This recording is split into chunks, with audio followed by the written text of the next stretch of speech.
Hey, it's Randy Byrd, and I just wanted to say, how are you doing? And welcome to this Oregon market update, living in Oregon. And I'm here in the Willamette Valley, the beautiful Willamette Valley of Oregon, kind of on the coastal side of the range from Bend, Oregon. And so the market is still very, very brisk. It's still squarely a seller's market, but things have changed. Here in the last 3 or 4 weeks, the Feds increased the interest rates half a point or 50 basis points, it's called. 3 or 4 weeks ago. It's now the 10th of May, 2022. And mark my words, we're going to see this increasing, right? They've already talked about multiple rate hikes this year. I think once they start seeing how much it's impacting the market, they'll back off that a little bit, but they got to get in front of this inflation. But, we have not seen 6% rates in literally my career of 20 years. I think it was like 6.25 when I came into the market, and then it got into the fives, pretty average, and then in the fours, pretty average, and then in the threes as of late, 3%. I just refinanced at 2.25 fixed rate, 30-year mortgage just this year. So right before all this happened, lucky, not good, lucky. But now those exact rates are in the 6 range. Think about that. They've only raised the rates 1 point, but the increase from 2.25 to 6 is almost 3.5 points. So it doesn't always correlate. Let me show you my screen of what's going on here in the Willamette Valley central kind of part of Oregon. So I'm going to share my screen and give you some statistics of what's happening. So just real quickly, you can see that we've got, this is April 2022, median sales price still up 17% above what it was in April of 2021. So just in 1 year, we've increased 17%. And compared to March, it's up 1.7%. So still trending up. That will definitely start plateauing once our inventory starts increasing with this, with the limited number of buyers that are going to be able to afford the new rates. So closed sales, you could see it was down 5.3% over April of last year, but we see a little increase of 6% just in the last month. I think that is related to the rates going up, that people are trying to jump on the rate bandwagon and get in a transactional contract prior to the rates continuing to go up, which they did again just last week. Median days on the market is 45. That's the median days on the market. That's from the time it lists to the time it closes. So you have an escrow period in there. Typically, we add about 30 days to that median day price. And then list price still 103%, which is good. We've seen about 102 to 105% in most markets that I'm influenced and coach in. Here in Willamette Valley, average sales price $273 a square foot. Again, that's great because we were, it's 20% up from May of last year, where it was only about $231. So think about that. We've increased about 20% average. So kind of a quick drive-by appraisal, you could use that 273 square foot in my area if you're in the basic house without land and properties. New listings, you're seeing it's down 7% since last year, but again, 9% up in the last 30 days. That is another square indicator that the sellers are like noticing that we're at the very top of the market. I believe we are at the pinnacle of the top of the market if it hasn't already turned the bell curve. And again, all my stuff stays public. You'll see if I'm right or wrong, but I've been right many times in my career. And this is just, it almost had to happen, right? What goes up must come down, but this is significant. This is a much broader range of the market going up. And if you look down here, active inventory, we're still, inventory is increasing, but it's still not enough for demand. And now we're still running about 0.8 of a month of inventory. And if you look over here, we were 0.6 last year at this time. It went up all the way to 0.9, back down to 0.6 in December, which is normal. People take their homes off the market. And we're seeing that little bit increase that we normally would see in springtime.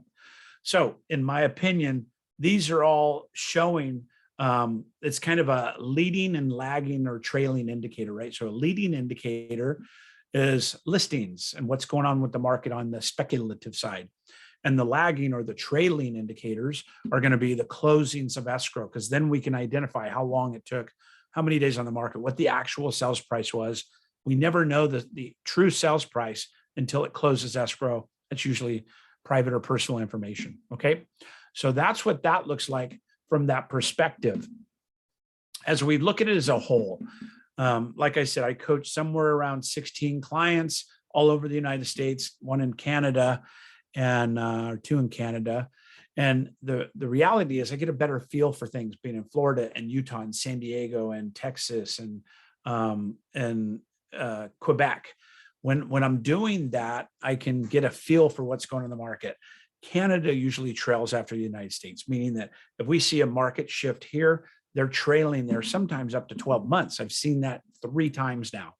So every time they lead the market in one area and we'll trail because it's the cyclical of them kind of, it moves up the United States and into Canada when the market shifts and things change. Still white hot up there as well.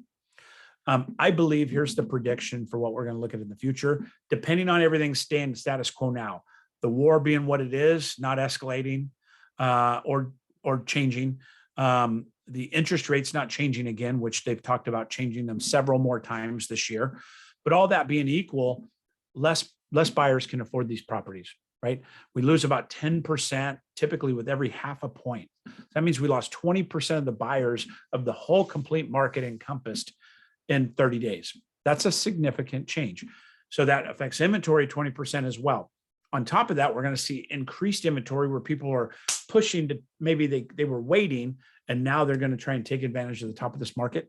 I even thought about it because as we turn and it's a 1, 2, 3 year cycle, whatever the number is, the dip in these property values are going to be significant because they appreciated significantly. You just looked at my sheet. I'll share it with you again. So in the last 1 year, appreciation has gone up about 20%, right? 17% appreciation.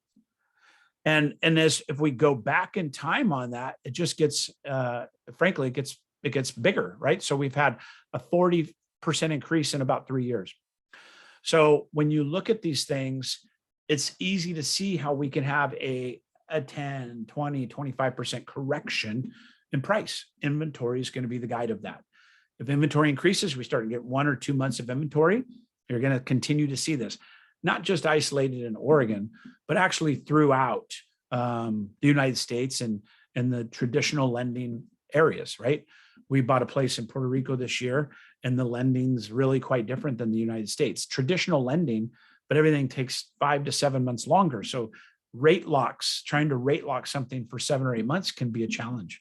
I've heard of some rate locks now, 18-month rate locks. That's something to think about. How much are you willing to pay for that? I have not heard of one that big, but somebody told me the other day they had an 18-month rate lock and I didn't challenge them.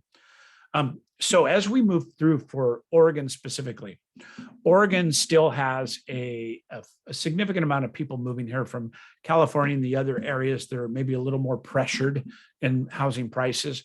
We have a lot of cash buyers in the market. That also is kind of a trailing indicator of what's next. Is if those cash buyers continue, they're going to dominate the market.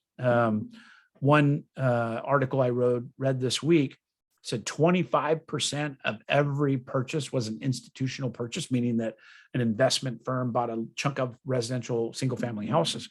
That's a big, big number. So again, depending on what their speculation is for those and these big institutional cash buyers that can outpace, and so they're not as affected by the market going to 6 or 6.5% interest when a lot of people may be very, very tightly squeezed by that. So that puts them in a little more of a power position as a cash buyer, more so than they had a month ago, because they were focused. There was a lot of loans that were like cash loans where you get fully pre-approved and all these things, right? I think those still will have a strong place in the future, but everything must swing. And inflation, it's 40-year high, whatever it is ridiculous. The gas prices, food prices, all these things are inflationary that affect us in our spending habits. And more importantly, in our belief, in our, really being cautious about what the future holds and living in a place of, uncertainty, basically, right? So I don't want to say fear and scared and all this stuff, but uncertainty, there's some uncertainty. And so if you're a little uncertain about your job or you're a little uncertain about family positions or whatever it may be, all these things lead in to these decisions to take advantage of the market or not. So I see inventory increasing. I see price reductions increasing. We already saw a 10% spike in price reductions in the last 2 weeks across all the top agents. And so they're just trying to get in front of this market. So hopefully that's helpful here for May 2022. Wanted to give kind of a market update and really talk about specifically the Willamette Valley. You have Corvallis where the beavers are, all the way down to Eugene where the ducks are. And then I go north to Salem. My team pretty much runs this 20-mile corridor, which is Eugene, Oregon to Salem, Corvallis and Philomath where the college is, over to Sweet Home in Lebanon that's east. And so that whole corridor is kind of our area. You've got a lot of cities in there. I live in Albany, but we have Corvallis, Amsville, Lebanon, Sweet Home, Detroit further up, again, Eugene to the south. And if you have any needs in those areas, please let me know. We're happy to help you. We've got a really beautiful big team here in the Willamette Valley with the Beam team, and we can handle things for you. All right. I appreciate it. Have a great day. It's Randy Byrd signing off for now, but saying, watch this market, stay in touch with our sites, byrdhouse.team, and it's BYRDHOUSE. Sounds like I'm singing a Mickey Mouse commercial. HOUSE.team. Appreciate that. Have a wonderful day. Crush it. Rock the week. And let's go. All right. Thank you much. I'll talk to you soon. Bye for now.